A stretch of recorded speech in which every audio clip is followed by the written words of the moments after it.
આપના પૂર્વ નેતા રાજુ કરપડા ભાજપમાં જોડાઈ ગયા છે। તેઓ ચોટીલા વિધાનસભા લડી શકે છે। અગાઉ જ્યારે તેઓ આપમાં હતા ત્યારે ડંફાસ મારતા હતા કે સૂરજ દાદા આથમણા ઉગશે ત્યારે ભાજપનો ખેસ પહેરીશ। હાલમાં તેઓ ભાજપમાં જોડાયા છે ત્યારે તેમનો આ ડંફાસ મારતો વિડીયો સોશિયલ મીડિયામાં વાયરલ થઈ રહ્યો છે।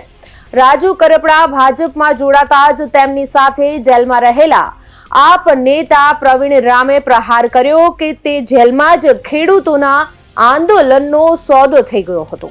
રાજુ કરપડાએ અગાઉ અનેક આક્ષેપો કર્યા હતા, પરંતુ હવે ભાજપમાં જોડાતા તેમના આક્ષેપો પાયા વિહોણા સાબિત થયા છે। પ્રવીણ રામે વધુમાં ઉમેર્યું કે આ ઘટનાથી ગુજરાતના ખેડૂતો સમક્ષ સત્ય બહાર આવશે અને આપ વિરુદ્ધ કરવામાં આવેલા આક્ષેપો ખોટા હોવાનું સાબિત થશે। તેમણે આશા વ્યક્ત કરી કે રાજુ કરપડા ભાજપમાં રહીને ખેડૂતોના હિત માટે લડત લડશે અને તેમને ન્યાય અપાવશે।